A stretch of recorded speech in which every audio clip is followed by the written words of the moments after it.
Hello students, in the last lecture we have completed with our chapter number 6. The name of the topic was, as we have seen it was related to what's known as effective demand. Effective demand, children, we spoke about aggregate demand and aggregate supply, and the intersection of both these different curves, they determine what is known as effective demand. Okay, children, the theory of effective demand is actually a determination of theory of employment. In the sense, children, we always are aware that effective demand determines the level of employment in an economy.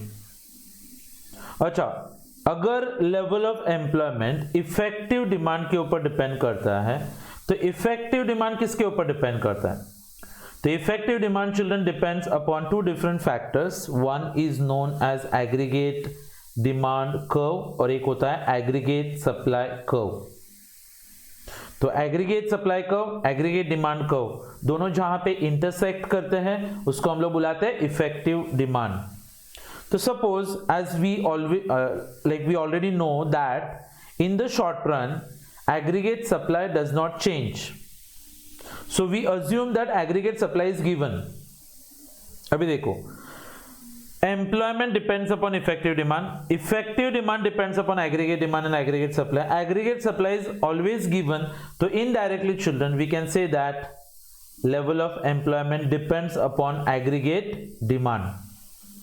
अभी aggregate demand के लिए बच्चों लोग last chapter में मैंने आपको एक formula सिखाया था. It was AD is equal to C plus I plus G. जहाँ पे C stands for consumption, I stands for investment, and then we also have what is called as government expenditure. So children, C plus I plus G में से ये जो दो words है C plus I, इसके ऊपर अपने दो टॉपिक्स बेस्ड हैं. ये वाला जो हम लोग पढ़ने जा रहे हैं कंजम्पशन है. अच्छा, and the next chapter, children, we will be analysing chapter number 8, that is investment function. अच्छा, अभी देखो सवाल ये आता है बच्चों लोग कि कंजम्पशन ये डिसाइड करता है कि एग्रीगेट डिमांड कितना होगा. एग्रीगेट डिमांड तय करता है कि इफेक्टिव डिमांड क्या होगा, और इफेक्टिव डिमांड के ऊपर हमारे देश का एम्प्लॉयमेंट डिपेंड करता है. So the most important determinant of consumption is income. बच्चों लोग, हम लोग कितना पैसा कंजम्पशन पे खर्च करेंगे ये कौन तय करता है? हमारा इनकम. अगर आप ज्यादा पैसा कमाओगे तो आप ज्यादा पैसा खर्च करते हो. So higher income indicates higher consumption. A lower income means lower consumption. So here we try to understand what exactly is the relationship between income and consumption. And then we also study, children, what's called a propensity to consume. लोगों का general tendency क्या होता है कि अगर मैं 100 रुपए कमा रहा हूं तो ऑन एन एवरेज मेरा एक्सपेंडिचर कितना होता है गुड्स एंड सर्विसेज पे. मैं अपने इनकम का 80% पैसा खर्च करता हूं, तो इसका मतलब मेरा प्रोपेंसिटी टू कंज्यूम कितना हो गया? 80%. That's what is basically called as propensity to consume, right? Yes. Now we come towards the main topic, children. First of all we will try to understand what is the meaning of consumption function. ठीक है, और फिर हम लोग consumption function बच्चे लोग derive करके देखेंगे. अच्छा, consumption function basically tries to show us the relationship between income and consumption. Very important कि मैं जो पैसा कमाता हूं और मैं जो पैसा खर्च करता हूं, किस पे खर्च करता हूं बच्चों लोग? गुड्स एंड सर्विसेज पे. तो मेरा इनकम और मेरा कंजम्पशन, इन दोनों के बीच में जो एक फंक्शनल रिलेशनशिप होता है बच्चों लोग, उसको हम लोग नाम देते हैं एज कंजम्पशन फंक्शन. अच्छा, केन्स ने इसी को एक और नाम दिया था बच्चों लोग. He termed it as propensity to consume. Propensity word का मतलब होता है बच्चों लोग टेंडेंसी, लोगों का जनरल बिहेवियर, कि लोग अपने इनकम का कितना पैसा खर्च करने का टेंडेंसी रखते हैं. अच्छा, सो भले इसको बोला जाता है प्रोपेंसिटी टू कंज्यूम, लेकिन ज्यादातर इकोनॉमिक्स में हम लोग कौन सा वर्ड यूज करेंगे? Consumption function. That is often used in economics. Okay, so it shows functional relationship between two aggregates, that is total consumption and gross national income. कि India का ग्रॉस नेशनल इनकम कितना है और India के लोग कितना पैसा कंजम्पशन पे खर्च करते हैं। तो आप बोलोगे sir how do we algebraically express consumption function? So if you go to express it algebraically, you get it like this: C is equal to F into brackets Y. गौर से देखिए उसको, C is equal to F into brackets Y. Children, the question arises कि like वो equation को कैसे पढ़ा जाता है? How do we read it? So it's actually read like this: consumption is function of income. Indirectly, how much you consume depends upon your income. If you earn more, if your income is more, you will consume more. If your income is less, you will consume less. हर एक का full form mention किया गया बच्चों लोग यहाँ पे। C stands for consumption, Y stands for income, and F stands for functional relationship. अच्छा, a functional relationship between income and consumption can take different forms. अलग अलग फॉर्म्स में आता है बच्चों लोग ये। अच्छा, कौन से अलग अलग फॉर्म्स में आएगा? So as you can see it here, children, we need to understand there are two different consumption functions. We have got a linear consumption function and then we have got a non-linear consumption function. अच्छा, so the first one, children, linear form of consumption function can be expressed as C is equal to A plus C into Y. अभी आप बोले sir A क्या है? C is equal to A plus C into Y. अच्छा, मैं आपको थोड़ा सा इसका पहले लॉजिक बताता हूँ बच्चों लोग। हम लोग कंज्यूम करते हैं बच्चों लोग, हमारा कंजम्पशन, अभी मैंने क्या बोला कि हमारा कंजम्पशन हमारे इनकम के ऊपर डिपेंड करता है। तो आप बोले सर इसका मतलब ये है कि अगर मैं ज़्यादा कमाता हूँ तो मेरा खर्चा ज़्यादा होगा, अगर मैं कम कमाता हूँ तो मेरा खर्चा कम होगा, और अगर मैं नहीं कमा रहा हूँ तो इसका मतलब मेरा खर्चा कितना होना चाहिए? 0. But children, you are aware that your expenditure or your consumption can never be 0. इसका मतलब ये होता है कि अगर तुम कुछ पैसा भले ही ना कमाओ लेकिन हमारा कंजम्पशन हमेशा पॉजिटिव रहेगा। जैसे कि बच्चे लोग, अभी आप में से बहुत सारे लोग जॉब पे नहीं जाते, लेकिन इसका मतलब ये थोड़ी नहीं कि आपका खर्चा 0 है, नहीं। तो हम लोग किसी से बोरो करके, हमारे पेरेंट्स या फिर हम लोग किसी एक फिनेंसर को रखते हैं बच्चे लोग अपने लाइफ में, गर्लफ्रेंड बॉयफ्रेंड बोलते हैं उसको। अच्छा, अभी इनके जरिए बच्चों लोग अपना थोड़ा पैसा खर्च होते ही रहता है, तो वो पैसा जो लोग इनकम ना होते हुए भी खर्च करते हैं, ऐसे खर्चे को बच्चों हम लोग एक नाम देने वाले। अभी यहाँ पे सिंबल यूज होगा A and it is basically refer to as autonomous consumption. अच्छा, what is autonomous consumption children? That consumption even when your income is 0। वो खर्चा जब आपका इनकम कितना है? 0 है, प्लस आप जितना कमाओगे उसका भी एक पर्टिकुलर हिस्सा होता है चलो जो आप कंजम्पशन पे खर्च करने वाले हो, तो वो आता है चलो C इंटू वाई। अच्छा, मैं आपको एक एग्जांपल देता हूं, फटाक से समझ में आएगा। चलो, अगर मेरा इनकम 0 है फिर भी मैं एक 2000 रुपए खर्च करता हूं कैसे, राइट? तो ये 2000 मेरा ऑटोनॉमस एक्सपेंडिचर हो गया, प्लस मेरे इनकम का 80%, मतलब 10,000 कमाता हूं तो मैं 8,000 रुपए खर्च करता हूं, तो वो 2000 ए वाला, और 80% of my income that is 10,000, तो 8,000, कुल मिला के मेरा खर्चा चलो कितना होगा? 10,000। अच्छा, so it means children that even when your income is 0, जब आपका इनकम 0 होता है, consumption will not be 0 but it will be equal to A as it's shown equation number 2।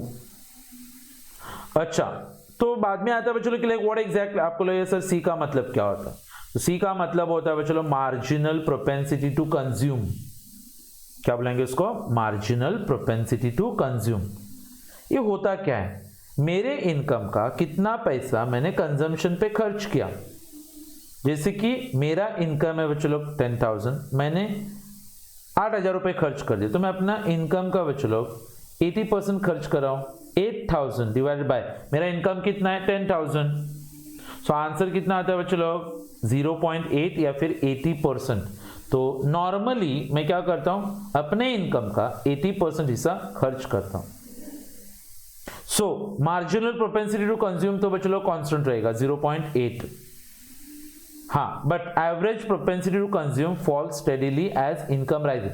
पर चलो आपको और एक बात याद रखनी है, जैसे जैसे आपका इनकम बढ़ेगा, आपका खर्चा हमेशा बढ़ता नहीं है, वो बढ़ेगा, लेकिन उसका बढ़ने का रेट क्या होगा बच्चों लोग, स्लो डाउन होगा। जब मैं 10,000 कमाया तो मैंने 8,000 खर्च किया, तो मैंने 20,000 कमाया, हो सकता है कि बच्चों लोग मैंने खर्च जो किया है वो 14,000 पे आ सकता है, तो वो 8, लेकिन अभी मैंने 6,000 एक्स्ट्रा खर्च किया, क्योंकि जितना आपका इनकम बढ़ा बच्चों लोग, वो पूरा का पूरा हम लोग खर्च नहीं करते, हम लोग का आदत रहता है उसमें से भी थोड़ा पैसा हम लोग सेव करके रखते, right. So your propensity to consume will rise, but it will rise at a diminishing rate, it falls, मतलब मार्जिनल प्रोपेंसिटी टू कंज्यूम या फिर average propensity to consume will keep on falling as your income rises. And here we have the diagram children, on x axis we have represented your income, okay, on y axis we are going to show your consumption। अच्छा, सबसे पहले यहाँ पे एक line बनाई गई बच्चों, इसको बुलाया जाता है 45 डिग्री लाइन। क्या बोलना है, 45 degree line. What does 45 degree line indicate children? 45 degree line बताता क्या है, आप देख सकते हो कि वो एग्जैक्टली 45 पे है। 45 पे क्यों बच्चों लोग, इसका मतलब एट एवरी पॉइंट तुम्हारा इनकम और तुम्हारा कंजम्पशन दोनों सेम रहेंगे। वो जो लाइन दिख रहा है ना, मैंने हाईलाइट किया बच्चों, ये वाला येलो, आप किसी भी पॉइंट पे जाके देखना, और अगर आपने सपोज ये यहाँ पे ज्वाइन किया आपका इनकम, और अगर आपने यहाँ पे ज्वाइन किया तो ये आपका कंजम्पशन, तो इन दोनों का लेंथ हमेशा क्या रहेगा, सेम रहेगा।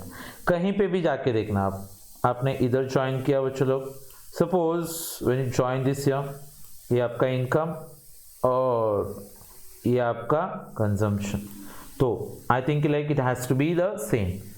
अभी एक आइडियल लाइन है बच्चों जहां पे आपका इनकम और आपका कंजम्पशन बिल्कुल सेम है, लेकिन वो तो एक आइडियल लाइन है, वैसे पॉसिबल नहीं होता ना हमारे लिए।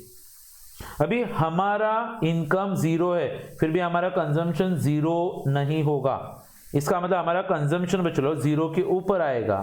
तो आप देख सकते हो हमारा कंजम्पशन का जो लाइन है वो कहां से स्टार्ट कर रहा है बच्चों, पॉइंट बी से स्टार्ट कर रहा है।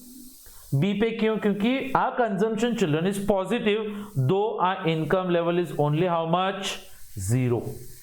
तो हमारा इनकम लेवल 0 है, फिर भी हमारा कंजम्पशन पॉजिटिव है, इसीलिए हमारा कंजम्पशन कर्व बच्चों 0 से नहीं उसके ऊपर से स्टार्ट होगा, और उसके आगे फिर ये इंक्रीज होते जाता है, लेकिन ये इंक्रीजिंग रेट पे नहीं बढ़ते हुए डिमिनिशिंग रेट पे बढ़ता है, और फिर कर्व कौन सा तैयार होता है बच्चों, C, that's equal to autonomous consumption तो है उसमें, plus propensity to consume multiply by your income, ये होता है अपना कंजम्पशन फंक्शन।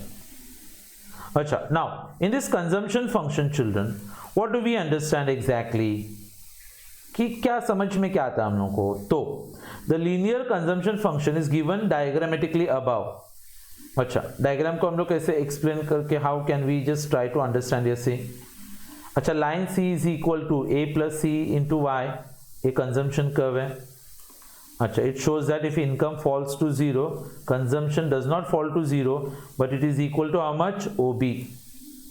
अच्छा, the amount of OB in equation 2 and the line BC represents C into Y. अच्छा, the slope is equal to C in equation 2. In other words, the consumption curve shows that when अच्छा, ये sentence आप अच्छे से समझो बच्चों लोग, when income is very low, consumption is greater than income. लेकिन जैसे जैसे आपका इनकम बढ़ेगा तो कंजम्पशन भी बढ़ेगा। अच्छा, पॉइंट डी पे जाके आपको पता चलेगा कि आपका कंजम्पशन और आपका इनकम क्या हो गया है, इक्वल हुआ है। अच्छा, पॉइंट डी के आप आगे जाओगे तो income rises, consumption also rises, but increase in consumption is less than the increase in income. मतलब क्या है बच्चों लोग, आप देख सकते हो यहाँ पे ये बी लाइन है, ये क्या है आपका consumption, consumption is more, income is less. Point D पे आपने क्या देखा, कंजम्पशन और इनकम दोनों लाइन सेम हो गए। इस लाइन के आगे आपका इनकम ज्यादा है और आपका कंजम्पशन कम है, that's what you understand that. अच्छा, thus the gap between income and consumption expenditure is widening at a constant rate, क्योंकि consumption as a proportion of income is rising at a constant rate, क्योंकि हमने सी को constant रखा है बच्चों लोग। अच्छा, अभी कंजम्पशन और इनकम के बीच में जो गैप आता है उसको आप क्या नाम दे सकते हो? आपका कमाई और आपका खर्चा, तो जो गैप रहेगा ऑब्वियसली आप उसको क्या नाम दे सकते हो? Children, it is nothing but savings. ये जो कंजम्पशन और ये इनकम का जो गैप है सेविंग, ये डिस सेविंग्स है, ये जीरो सेविंग्स होते हैं और ये पॉजिटिव सेविंग्स दिखाई देंगे आपको। Okay, so children, today we just understood that whenever the income of a person rises, consumption will also rise, but it does not rise as fast as rise in income. In other words, we understand that कि जब भी लोगों का income बढ़ेगा तो लोग क्या करेंगे, अपने इनकम में से थोड़ा पैसा वो लोग फिर से किसमें कन्वर्ट कर देते हैं? They will convert it into consumption, but थोड़ा पैसा सेव भी किया जाता है। So people have a habit of saving among themself children. अच्छा, अभी क्योंकि यहाँ पे सेविंग्स हो रहे हैं, लेकिन यहाँ पे आपने एक बात नोटिस की, हमने अज्यूम किया है कि आपका कंजम्पशन कॉन्स्टेंटली बढ़ रहा है, लेकिन कंजम्पशन बच्चों लोग कभी कॉन्स्टेंटली नहीं बढ़ता है। एक्चुअल केन्स ने जो कंजम्पशन फंक्शन दिया था वो लीनियर था ही नहीं। अच्छा, एक्चुअली उन्होंने नॉन लीनियर कंजम्पशन फंक्शन दिया था। अच्छा, अभी क्या कर सकते हैं, देखो बच्चों लोग, इट्स, अगर आप डायग्राम को देखोगे तो आपको पता चलेगा, इसको हम लोग केंशियन कंजम्पशन फंक्शन का नाम दे सकते हैं। अच्छा, ये क्या करेगा? It explains the consumption expenditure at various levels of income. मतलब क्या, अलग अलग इनकम पे लोग कितना पैसा खर्च करते हैं उसको आपको पता चलेगा। And you can just have a look at the diagram children. I will explain to you the diagram. X axis है क्या? इनकम दिखाया गया है। ये क्या है? Y axis. चलो, what have they shown here? Consumption. फिर ये कौन सा लाइन है बच्चों लोग? I already told you that this is the 45 degree line, जहां पे आपका कंजम्पशन और आपका इनकम क्या रहेगा? सेम रहेगा। अभी हमारा कंजम्पशन कर्व कहां से स्टार्ट हो रहा है? सी, पॉजिटिव, क्योंकि अपना कंजम्पशन जीरो नहीं होता। अभी आप यहाँ पे देख सकते हो कि आपका कंजम्पशन बढ़ रहा है लेकिन स्लो होते हुए बढ़ रहा है। So it is increasing at a diminishing rate. तो एक कर्व तैयार होता है और इसीलिए इसको हम लोग नाम क्या देते हैं बच्चों लोग? It is called as a non linear consumption function. क्या बोलोगे? Non linear consumption function. Okay, तो दोनों डायग्राम्स का डिफरेंस आप जरा ऑब्जर्व करना। यहाँ पे कंजम्पशन का जो लाइन आप स्ट्रेट ड्रॉ करते हो, क्योंकि हमने सी को कांस्टेंट अज्यूम किया है, ठीक है। लेकिन ये वाले डायग्राम में हम लोग क्या अज्यूम करें कि आपका कंजम्पशन बढ़ेगा लेकिन वो स्लो रेट पे बढ़ता है, डिमिनिश होते हुए बढ़ता है, और उसकी वजह से फिर कर्व को स्लोप ऐसे मिलता है। So that's exactly what is called as the consumption function. What part of your income you are going to spend on goods and services? That's what we understand by consumption function. Clear? Yes. See children, at your level of SYBCom, the diagrams that we are assuming, तो जब मैं आपको explain कर रहा हूँ तो आपको समझ में आ रहा है नहीं आ रहा है, ये आपके ऊपर डिपेंड करेगा। आप में से बहुत सारे लोग ये सोचते रहेंगे कि चलो एग्जाम से पहले देख के पढ़ लूंगा करके, but it is not that easy children. जब एक्सप्लेन किया जाता है तो आप थोड़ा सा ये सब चीज़ों को याद रखना, और फिर माइट बी जब लेक्चर्स स्टार्ट होते हैं, फिर आई होप सो कि लाइक आपका लेक्चर स्टार्ट होने से पहले अगर आपको एग्ज़ाम अटेम्प्ट करना पड़े तो आपको इन लेक्चर्स के सहारे ही एग्ज़ाम अटेम्प्ट करना पड़ेगा। Don't forget that children, and it's important here, क्योंकि SYBCom में आप जो परफॉर्म करोगे उसके हिसाब से आपका नेक्स्ट ईयर बनेगा। नहीं तो फिर एक बहुत खतरनाक वर्ड सुनाई देता है, ड्रॉप बोलते हैं उसको, कीटी बोला जाता है। हाँ, तो ये सब चीज़ों से थोड़ा दूर हो, थोड़ा थोड़ा पढ़ते रहना। अच्छा, कुछ भी डाउट्स है आप क्लासेस से नंबर लेके हम लोग डाउट भी क्लियर करा सकते हो, ठीक है।